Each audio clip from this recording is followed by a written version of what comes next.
Hello, welcome. Good evening. This is Novara Live. My name's Bastani, and tonight I'm joined by Dr. Mike Bankole. Mike, how are we? Yeah, not too bad. The B team are back in action. It feels like a while since I've said that, so I'm ready to rock and roll today, Aaron. I'm glad to hear it. We are back in action. Coming up tonight, the Israeli Knesset has voted to ban UNRWA from the region within 90 days. Two major liberal US news outlets won't be endorsing Kamala Harris, and a conservative commentator gets banned from CNN. Stay tuned for all of that and more. Chancellor Rachel Reeves will unveil the Labour government's first budget tomorrow. And remember, all that change you were promised before the election, well, don't get your hopes up. At least that's the message being touted by the ministers doing the media rounds and trying to keep the electorate's expectations in check. For example, don't expect cash from the budget to prevent avoidable deaths in the NHS this winter. That's the message from Health Secretary Wes Streeting. Appearing on Sky News this morning, Streeting was asked what we can expect the state of our hospitals to be over the coming cold months. Will people be waiting on trolleys this winter? They are today, and they will be this winter, and I don't think that's acceptable. I'm going to work as hard as I can, and I'm working as hard as I can, as fast as I can, to stop that situation. What you will get from me in the coming years is someone who is upfront about the challenges, isn't going to stick their head in the sand or pretend there aren't problems. So there will be people waiting on trolleys in corridors this winter. I can't turn that situation around that fast. What I can say is that we are going into this winter with NHS leaders able to prepare for winter rather than preparing for strikes. We've got, I think, 15 million COVID and flu vaccinations that have been delivered. That's a major tool in our arsenal against winter pressures. And we are already working with leaders in the parts of the country that tend to have the hardest time at winter to help support those systems. That doesn't mean it's going to be an easy winter. All of the problems will have magically gone away, but we are better prepared for this winter than we were last winter and the winter before because of the steps we've already taken. Look, no one expects the new government to have fixed every problem in the NHS. But it's also worth remembering they were elected in July, a full 4 months ago. And in that time, they've managed to keep the child benefit cap and remove the pensioners' winter fuel payment from 10 million pensioners. Those are both measures very likely to increase rather than decrease the strain on the NHS this winter. And there are plenty of emergency NHS measures they could have implemented to reduce the estimated 350 excess deaths per week caused by long waiting times in emergency departments. And that's a point that Ian Higginson of the Royal College of Emergency Medicine was keen to stress. He told The Independent this: "There is no mention of long or short-term measures to ease the current unacceptable situation in our A&Es, which sees vulnerable patients forced to endure extremely long waits, often on trolleys in corridors. These waits are associated with hundreds of excess deaths every week," I just said 350, "that will continue to happen if nothing changes. So far, we've seen words and apparent acceptance of the status quo. We have not seen action. To talk about prioritising patient safety while allowing dangerous and degrading corridor care to continue does not make any sense. Ending this shameful situation must be the priority right now." National scandal. 350 excess deaths a week. Excess deaths means deaths that should not be happening. They don't need to happen. Effectively, they're a political choice. They're a result of allocation of resources. Labour's not doing anything about it, it seems. For now, they're just saying it's a fact. Obviously, we don't know what will be in tomorrow's budget. But on the National Health Service, Rachel Reeves has so far been promising sticking plasters rather than transfusions. Calling the NHS, quote, "the lifeblood of Britain," Reeves told reporters this: "I don't think in one budget you can undo 14 years of damage, but in this budget we're going to provide the resource necessary to," I hate that, say the resources necessary to deliver on our manifesto commitment to 40,000 additional appointments every single week, to reduce the huge backlog, and as well as the increase in the capital budget to take it to its highest level since 2010, to invest in the new scanners and the radiography equipment.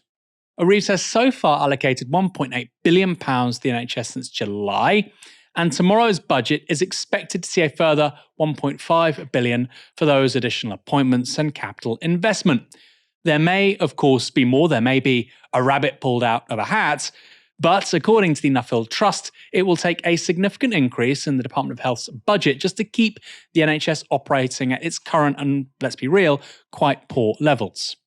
In a report published last week, the Trust said this.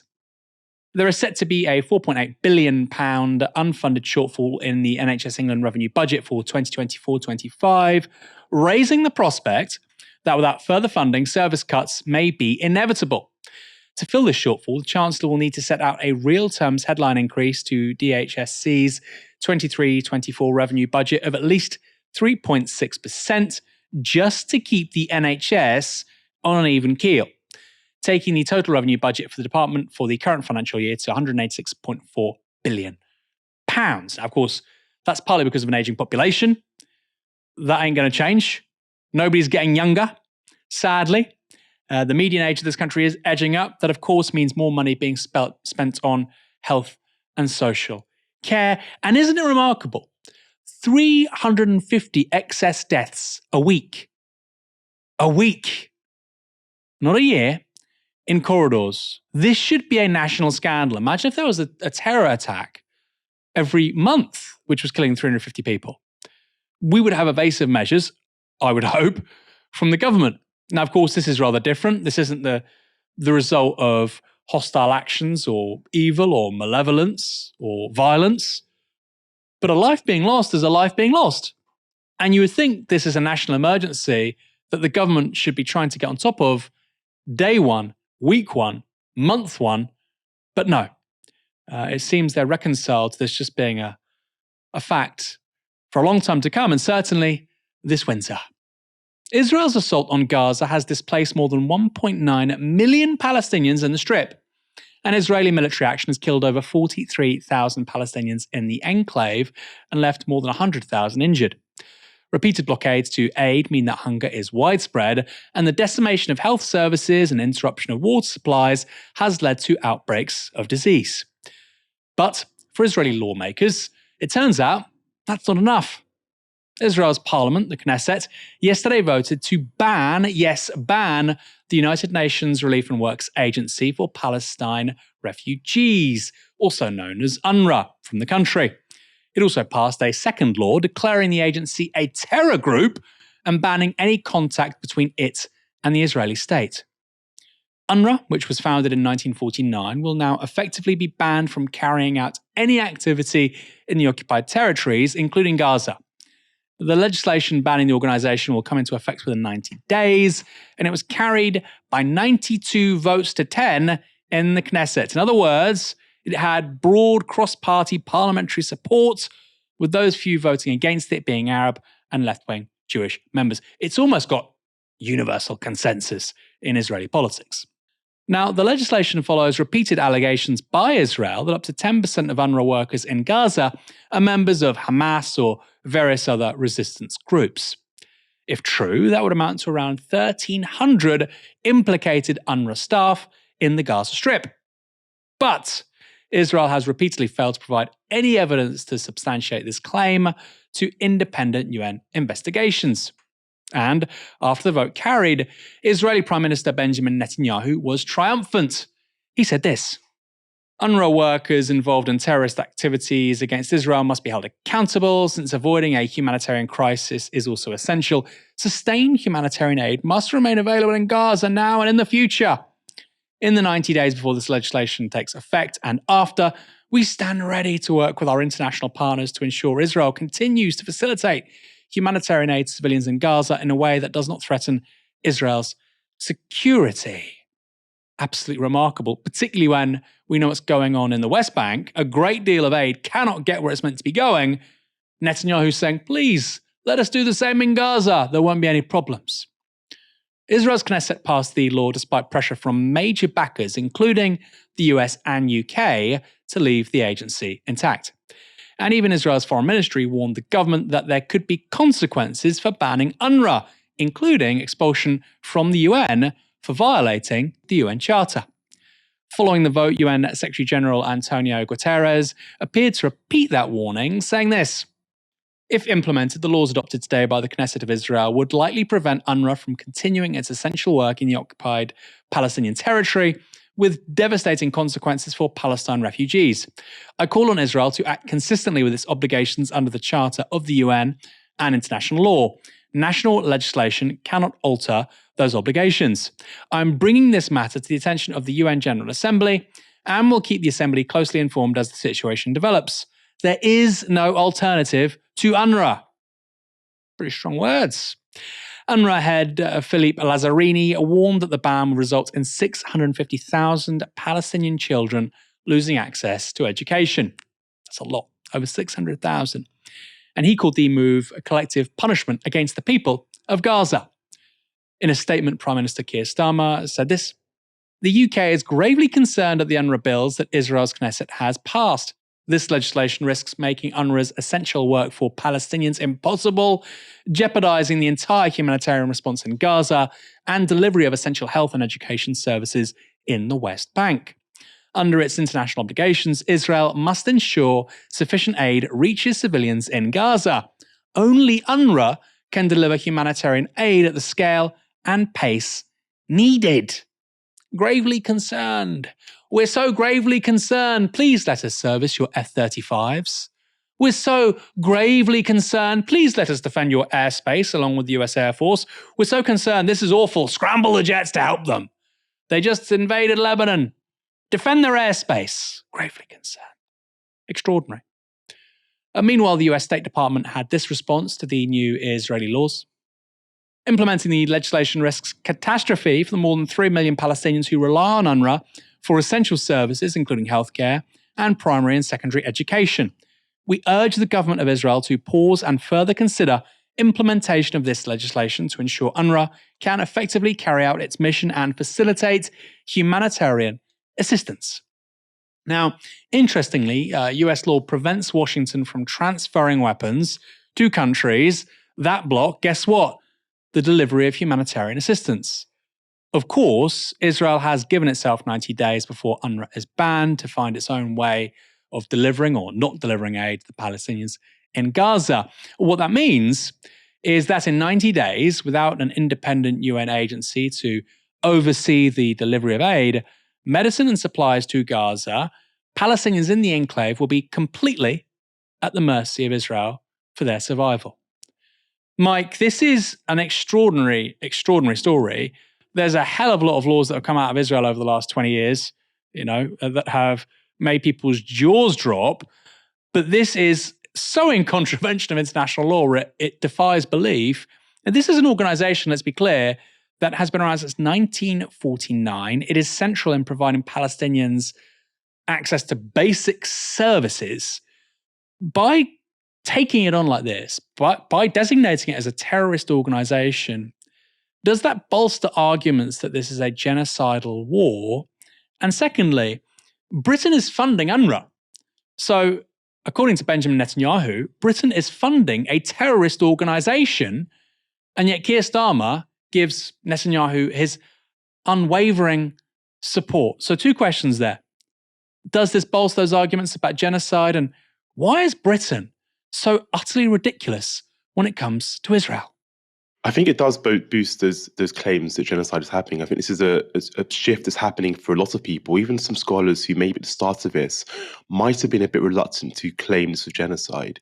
Even those people are now saying, look, the actions that the kind of language we heard from people like Yoav Gallant, who talked about a complete siege on Gaza, we're now seeing that acted out in quite devastating ways for the past 12 months or so.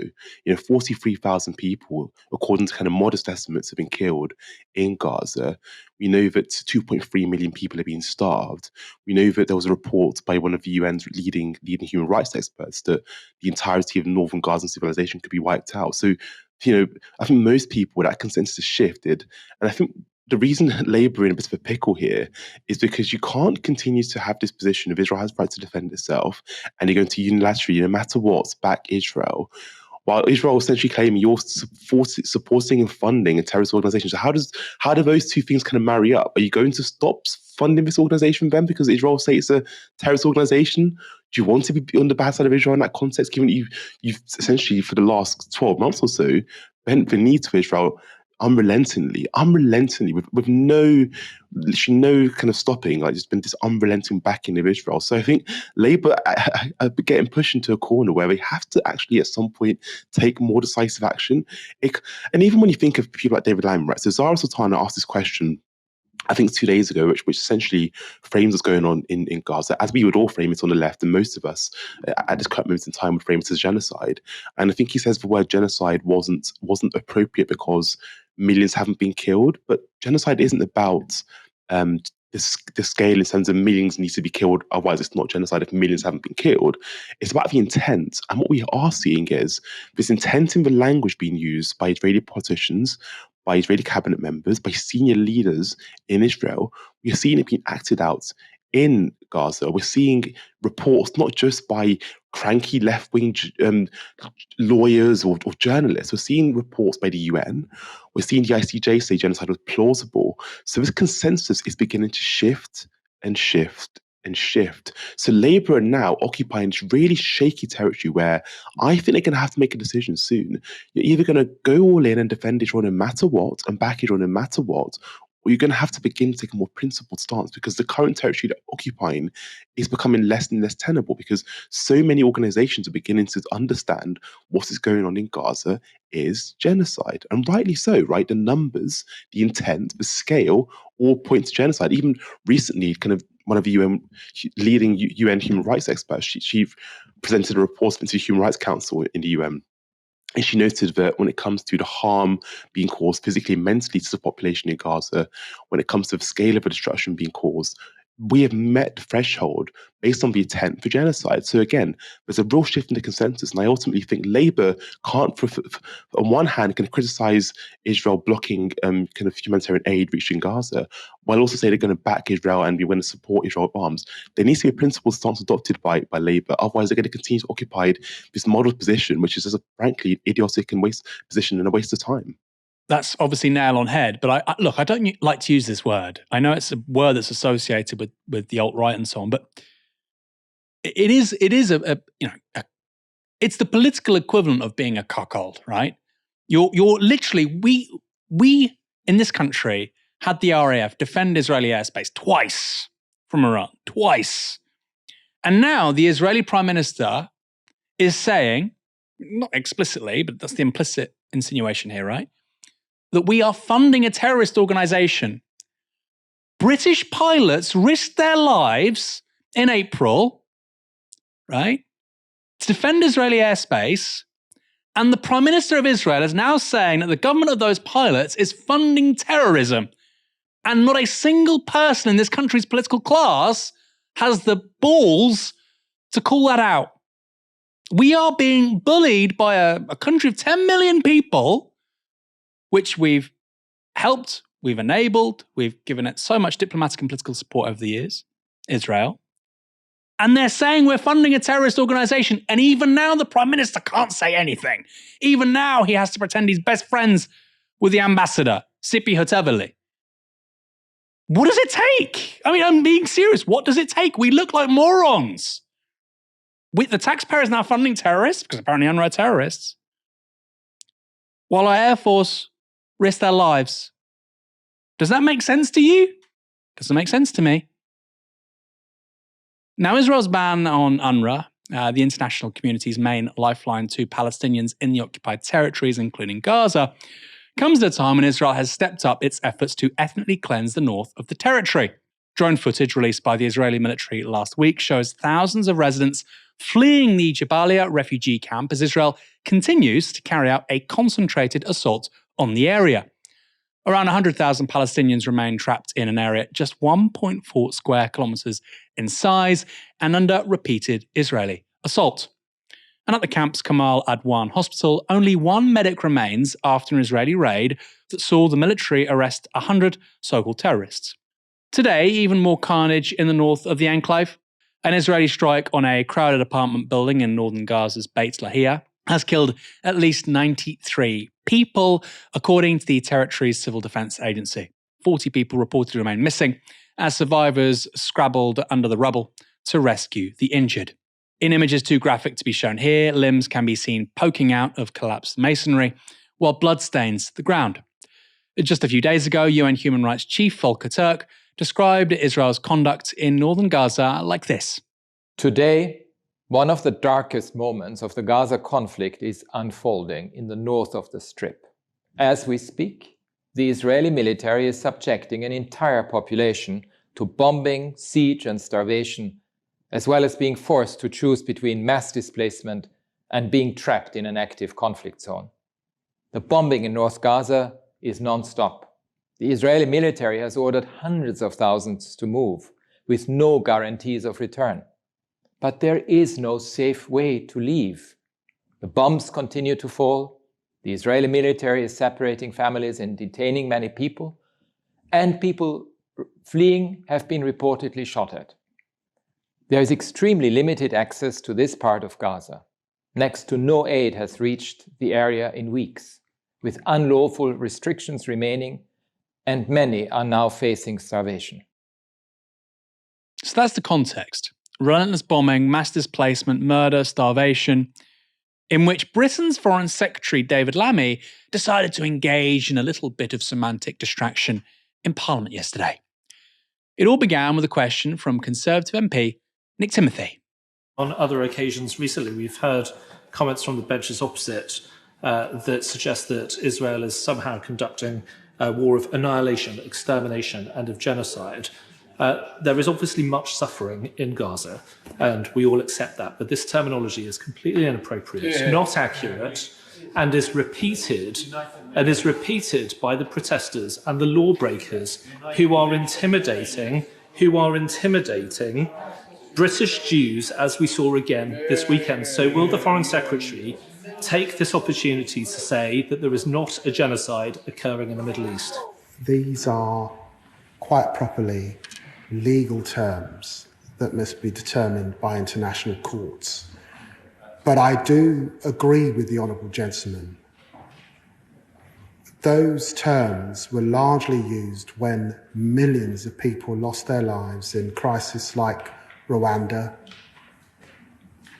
the Second World War and the Holocaust. And the way that they are used now undermines the seriousness of that term. Who is this guy? By the way, David Lammy is just completely wrong in so many ways here. Genocide might be a legal term, but it isn't only a legal term. If it was, after all, you'd only be able to call something a genocide after it happened, after a court had looked at the complete evidence forensically and determined after the event this was a genocide. If you dare say the Holocaust was a genocide before a court said it, how dare you? A court hasn't deigned to say it's a genocide yet. Don't be stupid. But even the legal meaning of the word doesn't consider just the number of people killed. It also looks at the intentions of the perpetrators. And what we're seeing in Gaza is the mass slaughter of a single people, as well as ethnic cleansing and displacement. Crimes that to any person with a grasp of ordinary language are clearly genocidal. Now, David Lammy also goes on to suggest that the term should only be used for cases in which millions of people were killed, like Rwanda or the Shoah. And yet, that is not the view of his own department. Because in July this year, the Foreign Office marked the 29th anniversary of the Srebrenica genocide in Bosnia and Herzegovina.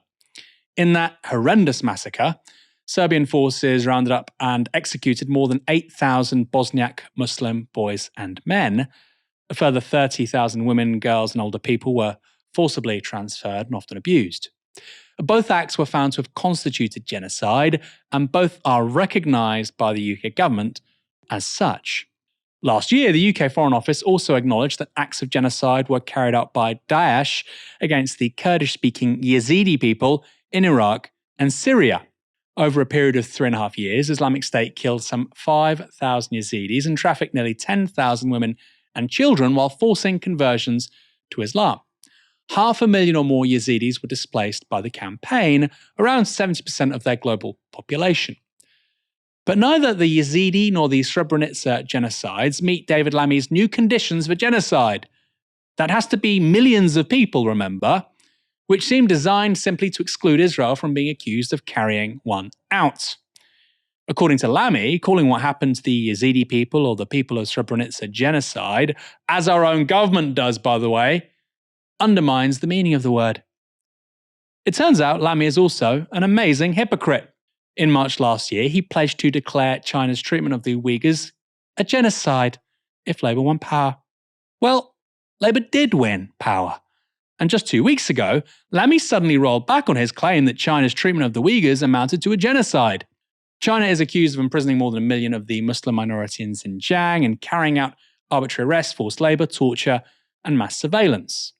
Of course, none of that now counts as genocidal according to the new definition Lamy appears to have cooked up to keep Israel out of the frame, but somehow it did 18 months ago. It's almost as if some people like to use the term genocide when it politically suits them. It's a genocide if people I don't like do something, but it's not a genocide when my friends do. Mike, your thoughts on Lamy's comments? I'm horrified by his comments and slightly troubled by them, given that he is our foreign secretary at this current moment in time. As you mentioned, in Article 2 of the UN Convention of Genocide, what it states is it's the intent plus the acts of the perpetrator that are taken into consideration when we're talking about genocide, not just the number of people that are killed as a result of the kind of acts of the perpetrator.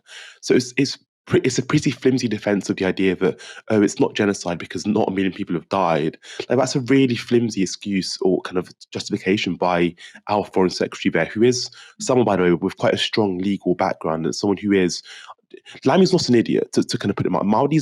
Lamy's a very intelligent man, so I think he's aware of the kind of the term genocide and its kind of implications, right?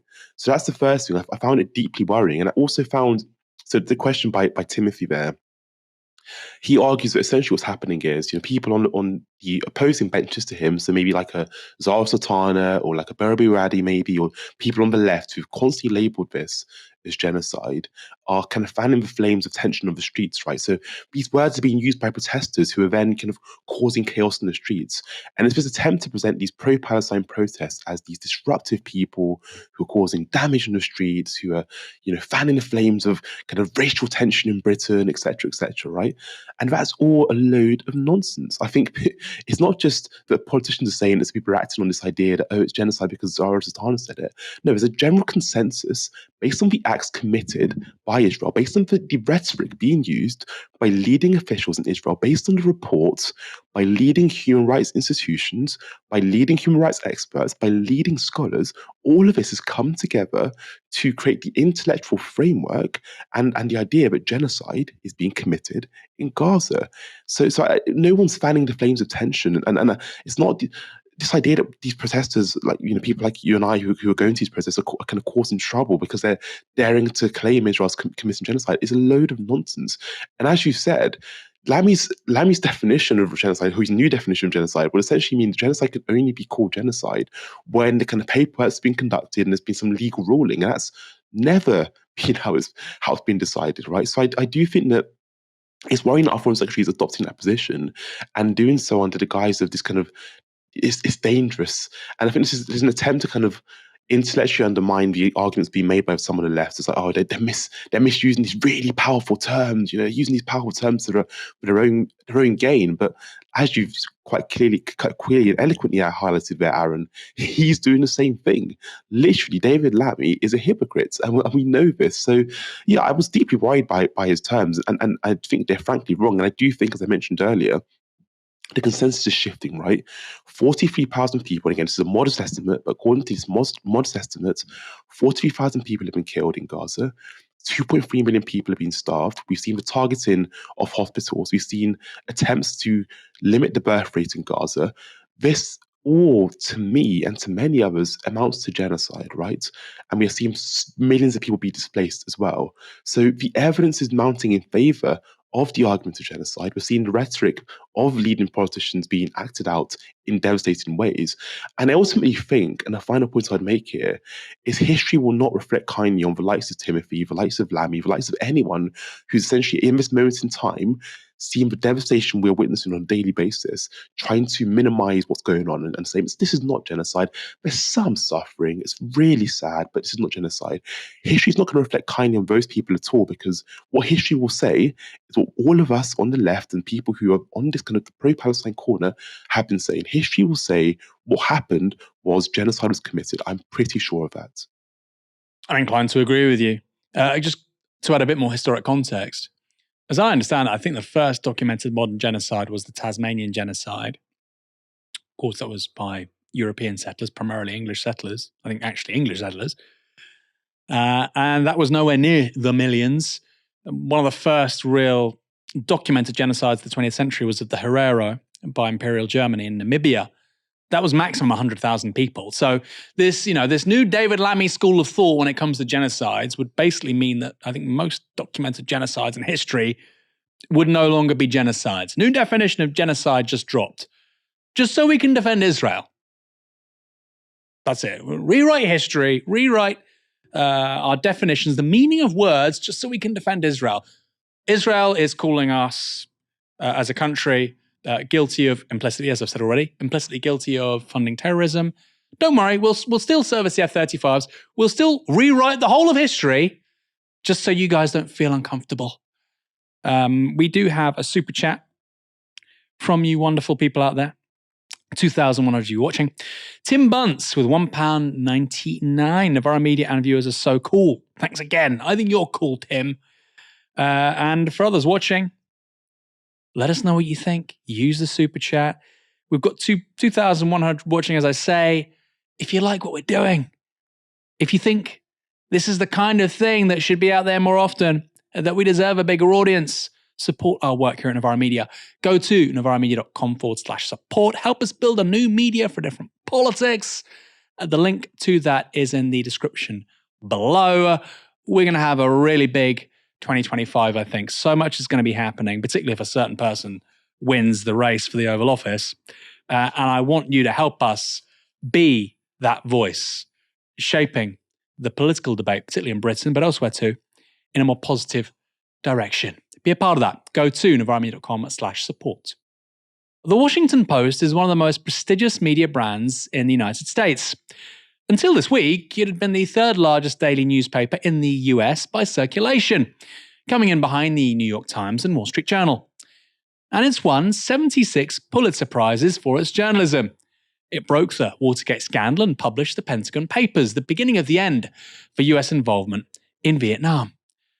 Politically speaking, the paper has tended towards the Democrats and has endorsed the Democratic candidate in almost every presidential election since Jimmy Carter in 1976. There was one exception, which was Michael Dukakis in 1988, but basically everyone knew that he was going to lose. But the Post has now made the same move ahead of this year's presidential election. That decision was made last week. Originally, the paper's editorial board had endorsed Kamala Harris, but the newspaper's owner, Amazon billionaire Jeff Bezos, intervened personally and put a stop to that. And on Monday morning, Bezos wrote an op-ed explaining why there would not only be no endorsement this year, but no endorsements from the paper ever again. Bezos starts by focusing on the crisis of trust in America's media, writing this. In the annual public surveys about trust and reputation, journalists and the media have regularly fallen near the very bottom, often just above Congress. But in this year's Gallup poll, we have managed to fall below Congress. Our profession is now the least trusted of all. Something we're doing is clearly not working. We must be accurate, and we must be believed to be accurate. It's a bitter pill to swallow, but we're failing on the second requirement. Most people believe the media is biased. Anyone who doesn't see this is paying scant attention to reality, and those who fight reality lose. Reality is an undefeated champion. The Amazon founder went on to say that endorsements ultimately don't matter, which I personally suspect is true, and that the paper should have made the decision sooner. He talks about how this isn't a quid pro quo, he won't be getting something in return, and that he's never interfered in the output of the newspaper. Only he is now. before returning to that issue of a crisis of trust. Lack of credibility isn't unique to the Post. Our brethren newspapers have the same issue, and it's a problem not only for media, but also for the nation. Many people are turning to off-the-cuff podcasts, inaccurate social media posts, and other unverified news sources which can quickly spread misinformation and deepen divisions. The Washington Post and the New York Times win prizes, but increasingly, we talk only to a certain elite. More and more, we talk to ourselves. Bezos continues, "While I do not and will not push my personal interest, I will also not allow this paper to stay on autopilot and fade into irrelevance, overtaken by unresearched podcasts and social media barbs. Not without a fight. It's too important. The stakes are too high. Now, more than ever, the world needs a credible, trusted, independent voice. And where better for that voice to originate than the capital city of the most important country in the world? To win this fight, we will have to exercise new muscles. Some changes will be a return to the past, and some will be new inventions. Criticism will be part and parcel of anything new, of course. This is the way of the world. None of this will be easy, but it will be worth it."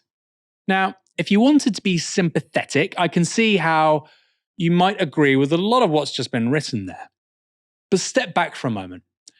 After owning a newspaper for 11 years, Jeff Bezos, with little more than a week before Election Day, decides he's going to write a mini manifesto about the importance of trust in the media.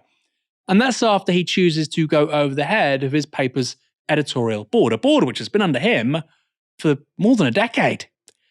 He's done that while writing how he would never do that. "Jeff, my guy, you just did that. I don't interfere in politics, except the biggest intervention I can remember by an owner of US media in my lifetime."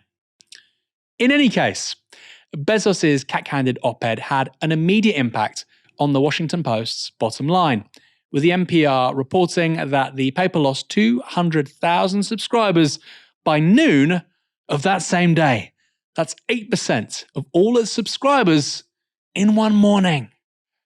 In response, former executive editor Marty Baron told NPR about his personal skepticism towards the decision.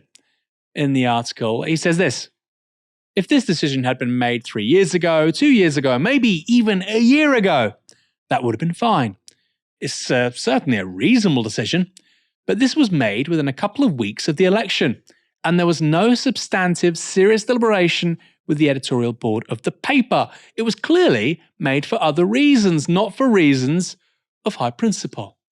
In response to the decision, a number of staff members at the Post have announced their resignations. Editorial board members David Hoffman and Molly Roberts both resigned on Monday, with each penning letters as they did. Hoffman described the endorsement decision as untenable and unconscionable. Meanwhile, Roberts said she was resigning, quote, "because the imperative to endorse Kamala Harris over Donald Trump is as morally clear as it gets." Michelle Norris, an opinion contributor at the Post, has also left, and all three of those resignations come after the departure of Robert Kagan last week. He'd been an editor-at-large at the paper. Now, the Washington Post isn't the only US paper deciding to stay out of the presidential race. The Los Angeles Times has also refused to endorse a candidate. They apparently lost 2,000 subscribers after Patrick Soon-Shiong, the paper's billionaire owner, refused to let his editorial board endorse Harris. But, and get this, in a surprise move, Soon-Shiong's daughter, Nika Soon-Shiong, suggested that such a decision might be down to the Biden-Harris administration policies on Israel and Gaza. She said this: "Our family made the joint decision not to endorse a presidential candidate." This is according to the New York Times. "This was the first and only time I have been involved in the process."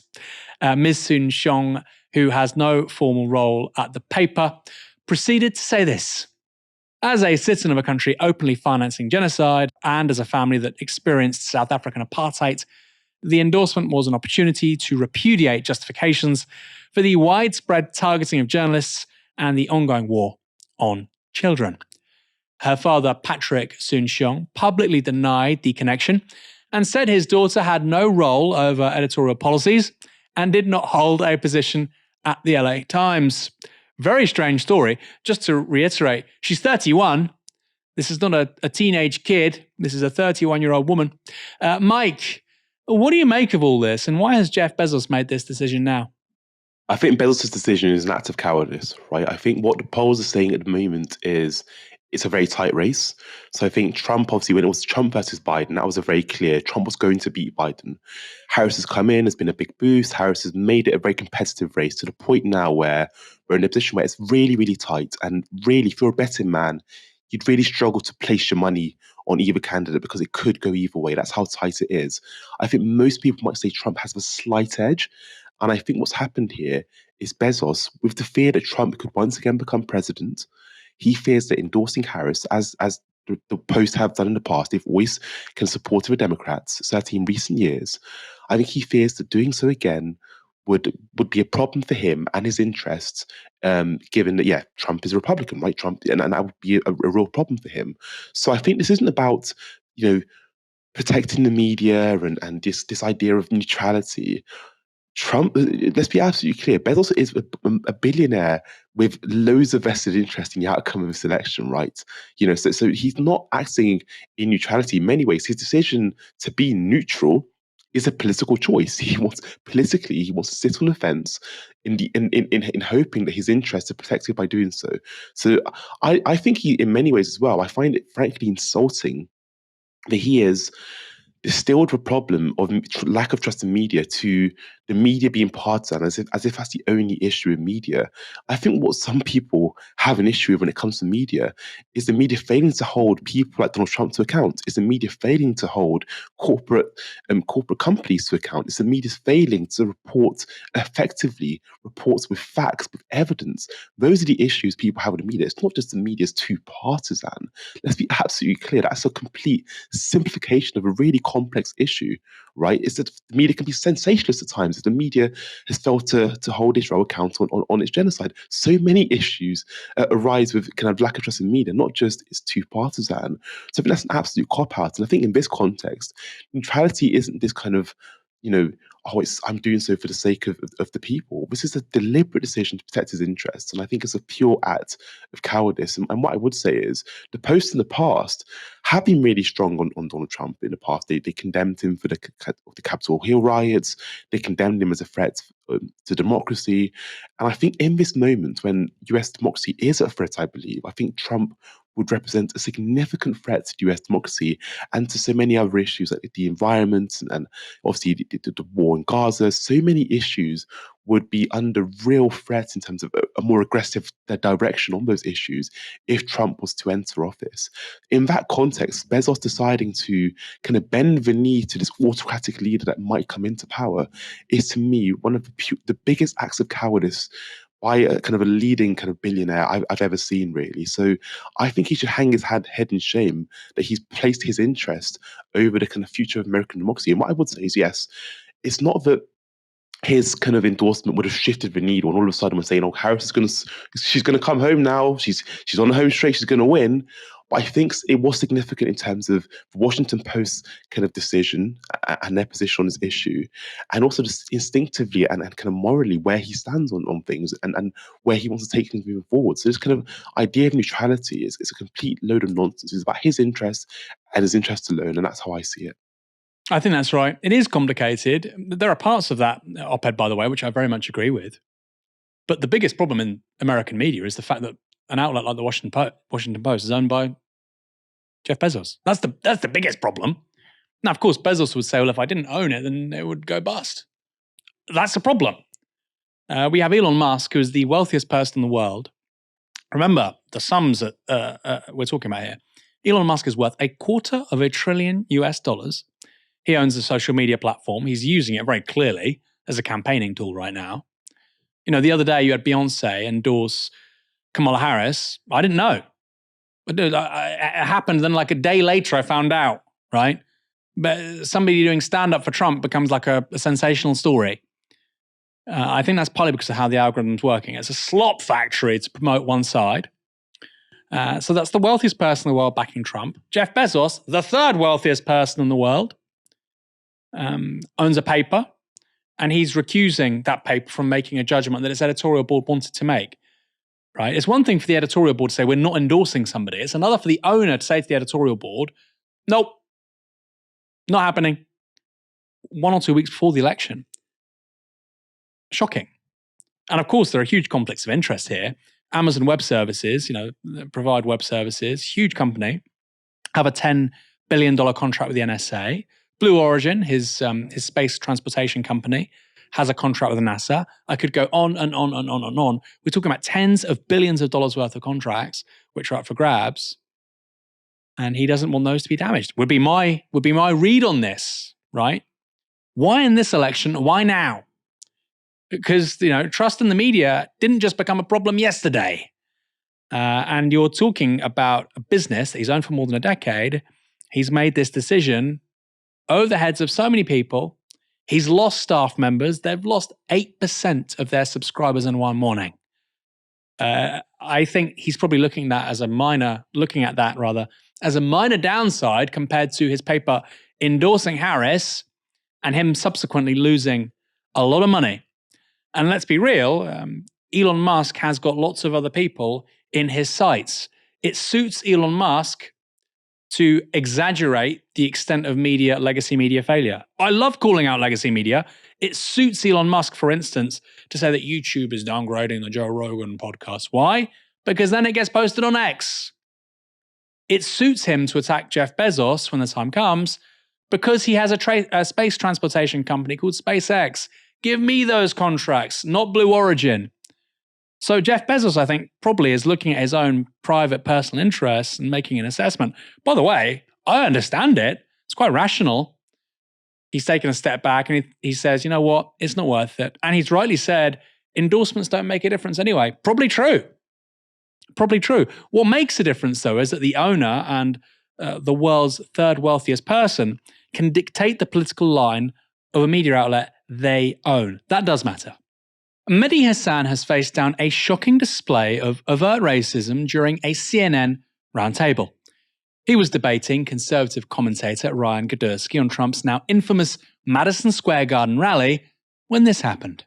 If you don't want to be called Nazis, stop doing. You're called an anti-Semite more than anyone else at this table. Yeah. And people will sit there and no, by me, I never called you an anti-Semite. I mean, I'm not sitting here saying I'm a supporter of the Palestinians, so I'm used to it. Yeah, I hope your beeper doesn't go off. The thing is that you just say I should die? You should not. No, did you just say I should be killed? No, I did not say that. No, I did not say that. Hold on. Did your guest just say I should be killed on live TV? I said I hope you. Let me just stop. You said you hope my beeper doesn't go off. Because you said I'm a big supporter of the Palestinians. Of Hamas. Guys, let me stop. Palestinians. Are you? Am I what? No, of course I'm not. I apologize. Are you a racist, violent person inciting violence against me? Ryan, that's disgusting. that is completely. I apologize. Good job, CNN. Let's have first block say the Muslim guy should be blown up. I apologize. On TV. Don't say then I apologize. You literally. I thought he said Hamas. You didn't think I said Hamas. No, I said I supported Palestinian rights. Yes, I did. Why? Because when you hear what's funny is Palestinian, Rudy Giuliani said this yesterday, so you're a great guest to be here to defend Rudy Giuliani. I wasn't going to entertain nonsense today, and so at this point, this is what we're in now. This is America in 2024. Here's what I will say. Forget the racism. That's right. It's I should die. I didn't say that. You said, die. what does beeper mean? Don't give me your fake ignorance. I did not say you should die. Why did you say with my beeper? So what did you mean? What did you mean by the beeper? So what did you mean? What did you mean by the beeper? No, you didn't. You said, I hope your beeper doesn't go off. Ryan, stop talking. At least have the guts to support your racist comment. Hang on. This is a fascist, right? I know that's an overused word in political discourse right now. Somebody says something you disagree with. I hope you get blown up. That's not on Twitter. That's not the trolls on social media. That's a guy who's been asked to appear on a TV show on CNN, one of the biggest networks in the United States. And then, and this is what really got me, he says that outrageous, disgusting thing. He hasn't even got the backbone to stand by his own words. Oh, then I apologize. Oh, then I apologize. I didn't understand. You want to say something outrageous, and then you realize it's not Twitter or Reddit, and you think, oh my goodness, there are consequences for my words. I apologize. Did you mean it or not mean it? Now, for context, the Trump rally they're debating featured a comedian who called Palestinians rock throwers and joked about Jews not spending money. And let's look at another contribution to the CNN debate from Ashley Allison. This is why yesterday's rally was disgusting. Don't call us Nazis, but I'm going to threaten the brown guy as a terrorist and kill him. Because I didn't ever say Donald Trump was Hitler. But do you know who stood on a stage yesterday and said, I want to come to the Nazi rally? I don't have to make up words and call you something. You're saying it for yourself. And what you just said Kamala right Harris here, is a pimp. apologize, but I will tell you, I don't accept that apology, and you didn't even say it to me. I didn't say it to That was you. disgusting. But I can be offended when you don't even say it to me. I'm not Puerto Rican, but I was offended by what he said yesterday. And I'm offended that the former president and potentially future president would allow it and go for 12 hours and not say, I don't care. Because you know what? When Kamala Harris put out statements about switching up opinions, it wasn't good enough for Republicans. Why are you looking at me? Because you said it. This is just bizarre, right? I mean, we like to criticize British politics, but this is just crazy. Of course, they're talking about, like I say, that rally where you had a comedian, Tony Hinchcliffe, saying some outrageous things. People say, well, that's stand-up, that's comedy. Sorry, he's like that all the time. That's his thing. I agree, I've watched him. I've even laughed at some things he said. The point is, this isn't a stand-up club. That's a political rally. It's a different thing. You're saying those things, campaigning for a candidate who will be the president of the United States, who will have incredible arbitrary power over more than 300 million people, who can declare war, who can start a nuclear war. A person invested with the power to start a global Armageddon, which would be an existential threat to the human race, right? So, okay, say that shit in your stand-up club. Fine, knock yourselves out. The people that want to be there, they'll be there. This is a political rally. Different standards apply. Following that exchange, Ryan Godersky was booted off the show, and CNN's Abby Phillip issued an apology. I want to just address what happened in the last segment. And first, I want to apologize to Medhi Hasan for what was said at this table. It was completely unacceptable. When we get this discussion started, you'll see that Ryan is not at the table. There is a line that was crossed there, and it's not acceptable to me. It's not acceptable to us at this network. We want discussion. We want people who disagree with each other to talk to each other. But when you cross the line of a complete lack of civility, that is not going to happen here on this show. It's a heated time. We're in the middle of a political season. We are 8 days from a presidential election. But we can have conversations about what is happening in this country without resorting to the lowest of the lowest kind of discourse. Want to address that, and I want to apologize to the viewers at home because we want to be able to hear each other. We want to be able to talk to each other. CNN seemed to be taking a tough line on Godersky's comment. Ryan Godersky has now been banned from appearing on the network. Not surprised, he told another guest that he hopes they don't get blown up. In a statement, CNN said, quote, there is zero room for racism or bigotry at CNN or on our air. Mike, what do you think about that whole thing? I mean, I messaged Medhi actually earlier on today. I hope he doesn't mind me saying this. And I said, I genuinely think this might be the most insane thing I've ever seen on American TV coming from a pundit, right? You hear crazy things from Trump or members of the public or whatever, but for a pundit to say to another pundit, I hope you don't get blown up, as if he deserves that, for advancing a pretty mainstream position, it feels like something new. And politicians have always said outrageous things, members of the public have always said outrageous things, but this feels new, different, quite concerning. What's your view? It was a vile comment, and I think Ryan is now, so I think he initially says on air, oh, I thought you said Hamas, right? So in a moment, he kind of panics and thinks, how do I get myself out of the situation? Because I think he realizes he said something really stupid, right? Beyond stupid. It's an insulting and disgusting comment. Then he kind of lies and kind of worms the way out of it. On Twitter, I think after the event, he said it was only a joke. Now, this is a typical thing that happens. What happens is people hide racism under the guise of it's just a banter, it's satire. This was not a satire. This was a malicious comment, essentially asking for this person on the panel to be blown up. It's genuinely disgusting, and I think he's now probably going to use this. I've been cancelled by CNN for cracking a joke thing and run with it, right? And this is exactly what kind of maybe some conservative commentators do. I've been cancelled, but I think he's been cancelled not because he's a conservative commentator, but because the CNN highlighted in that kind of statements after the event, this was not a civil kind of. This was a conversation which was meant to be civil. on a heated topic, I get it, where this person has gone quite clearly above the line of civility, right? This person has not been civil and said something quite vile. And I think ultimately what people need to realize is if you say stupid things, if you say things like the person next to you should be blown up, if you allude to these kind of things, you are going to, and you have no right to a platform. Let's be absolutely clear here. And I think a lot of it speaks to the normalization of Islamophobia, the idea that people who are pro-Palestinian are somehow kind of extremists. We've seen the same here, by the way. I spoke earlier about how in the UK, pro-Palestine protesters are presented by some on the right as a threat to Britain, as a threat to the social fabric in Britain, as a threat to the stability of Britain. And that's the framing we have here as well by this pundit. This idea that Medhi Hasan, because he's pro-Palestinian, because he's spoken quite passionately about the Palestinian cause, he all of a sudden deserves to be blown up.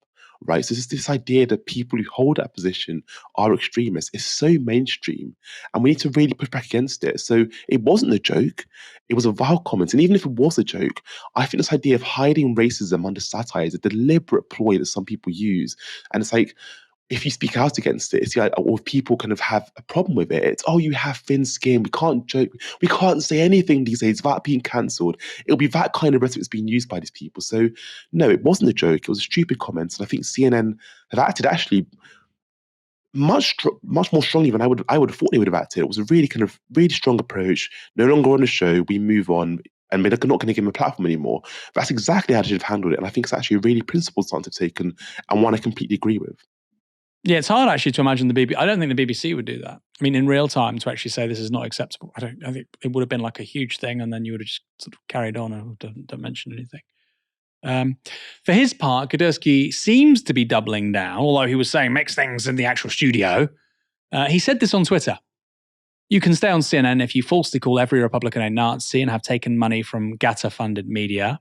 I don't see why that's a problem in the US, but anyway. Apparently, you can't go on CNN if you make a joke. I'm glad America gets to see what CNN stands for. He might have a hard time beating the Nazi allegations, though, because it turns out he was formerly employed by the poster boy for American neo-Nazism, Richard Spencer. Spencer has confirmed that Kadersky was writing for him over a decade ago. So what was Ryan Kadersky doing on that CNN panel in the first place? Well, former TV booker Matthew Sheffield has offered something of an explanation. Here are some excerpts from a thread he posted on X. Before going independent, I used to be a producer at The Hill on its Rising program. Like all mainstream media shows, we were constantly trying to have balanced panel discussions. But we also had a problem. It was very difficult to find Republicans who weren't crazy. Frequently, my colleagues would book right-wing commentators, and as someone who'd come out of conservative media, I often had to review them before they were put on air. More than a few times, people who were alt-right activists were booked before I removed them. Other times, we couldn't find anyone who was actually qualified to talk about the news of the day in a non-frothing manner. We had people offered who made racist remarks, people who had stalked women, etc.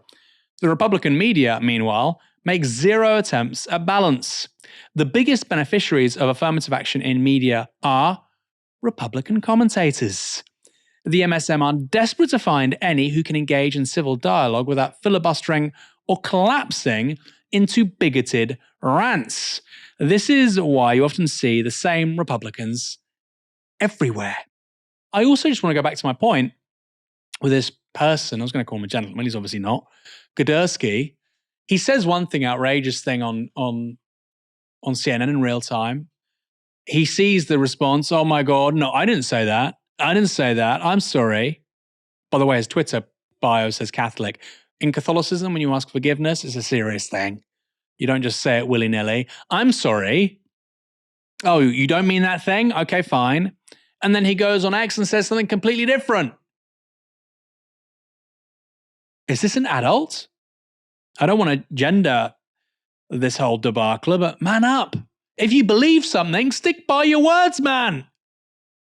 And if you don't, then okay, go with the wind, but you shouldn't expect political integrity to be following you close behind. The thing is, of course, he'll put that on X and he'll get loads of clout, and the Republicans will say he's a wonderful, strong man of integrity. He was like a little schoolboy He's all over the place. When he can tap on his little screen, he starts reverting to type. It's pathetic. It is pathetic. These people are pathetic. I'm sorry. I'm very happy to engage with people who disagree with me. I'm sure many of you guys watching and listening know that. I cannot stand somebody who says something outrageous, but then won't stand by their own words. And then as soon as he is on his little phone, tappy-tappy in the taxi, says the same thing all over again. Ridiculous. The race to succeed Rishi Sunak as leader of the Conservative Party will conclude on Thursday. That's when we'll find out whether Robert Jenrick or Kemi Badenoch has won, with the latter presently the favourite. So, in the home straight, you'd expect Jenrick to throw the kitchen sink at things. And, well, he's delivered. He wrote this op-ed in the Daily Mail. Robert Jenrick, many of Britain's former colonies owe us a debt of gratitude for the inheritance we left them. Here we go again. Jenrick started that piece by attacking who else? Keir Starmer, writing this. So Keir Starmer spent the weekend doing what he does best, capitulating to those determined to tear our country down. After 48 hours of pressure to, quote, start a conversation on paying reparations to Commonwealth countries for the slave trade, he U-turned on his position and capitulated. As if that was not bad enough, Labour MPs attacked him for having a, quote, colonial mindset because he has not already forked out billions of taxpayers' money. Just to be clear, Labour are actually cutting overseas development aid, but fine. Just over 100 days into this government, Labour are cooking up ways to send our money overseas. They're doing the literal opposite, while they slash winter fuel payments for pensioners on as little as £13,000. But this weakness points to a wider confusion in our society. The bizarre, unpatriotic belief that we should be embarrassed about our history. It has seeped into our national debate through universities overrun by leftists peddling pseudo-Marxist gibberish to impressionable undergraduates. Guilty as charged. Take me away, Robbie. Then, however, Jenrick does admit there were at least some downsides to the British Empire. Brave him. He wrote this. As theologian Nigel Biggar has written, the empire committed crimes on a terrible scale, including slavery, the displacement of peoples, and military aggression. Don't get too woke, Robert. Yet, given the prevailing narrative stoked by a liberal elite and Labour politicians that our attitude to the empire should be one of crippling shame, I want to make the balancing case. Alongside honesty about the crimes of colonialism, we should be proud of its achievements. Walk into almost any courtroom across the Commonwealth, and you could be back in the UK. Advocates dressed like British barristers, and the courtrooms are modelled on the Old Bailey. But the similarities go deeper. Long after independence, the institutions we built in these countries endure. The malign idea that Britain's history is one of crime and shame is gaining currency in our national conversation. Our elites uniquely practice what philosopher Roger Scruton called the culture of repudiation, a rejection of our national story and our national institutions. To create the peaceful and united country we want, which immigrants can integrate into, we need a positive national identity. I'm not ashamed of our history. It may not feel like it, but many of our former colonies, amid the complex realities of empire, owe us a debt of gratitude for the inheritance we left them. Many of our former colonies, amid the complex realities of empire, owe us a debt of gratitude. Does he mean the Aboriginal people of Tasmania, who were the first to be subject to a modernly defined genocide? Or perhaps he means India, which went from an economy accounting for 25% of global industrial output in 1750 to 2% in 1900. Thank you so much for the deindustrialization. We're so grateful. But what really grabbed my attention in this piece was that Jenrick implores people to be grateful for the empire in 2024. Because that's a big difference from the usual argument you hear, which is empirically right, by the way, that people responsible for colonialism are now all dead. But you can't go from one to the other. You can't say 1 minute, oh, it's all in the past. Let's move on. Let's define a brighter future together. And the next say, where's my thank you? Here's the thing. I fully expect Tory politicians to be saying the same crap when I'm 60, 70, 80, and sadly, for me anyway, long in the ground. My daughter is 1. I expect they'll be saying this nonsense when she's an old lady. Actually, we built railways in India, you see. Buddy, it's 2100. There are colonies on Mars. Death has been overcome. And this obsession from the right sits alongside its inability to govern properly in the 21st century. Britain will continue to get poorer while these people have these moronic, pointless debates ad infinitum. It doesn't have to be that way, of course. We should have, you'd hope, a political class obsessed with creating a country that is prosperous, free, and fair. But that takes hard work and original thinking, rather than performance art and the tabloids and gossip. So don't expect it anytime soon from the Conservative Party. Mike, thanks for joining me this evening. It was a great show. Always a pleasure, Aaron. Always is a pleasure. We covered a lot, and look, we did it in just over an hour. Thanks everyone for watching tonight. Come back tomorrow for another show from 6 p.m. For now, I've been Aaron Bastani. You've been watching Novara Media. Good night.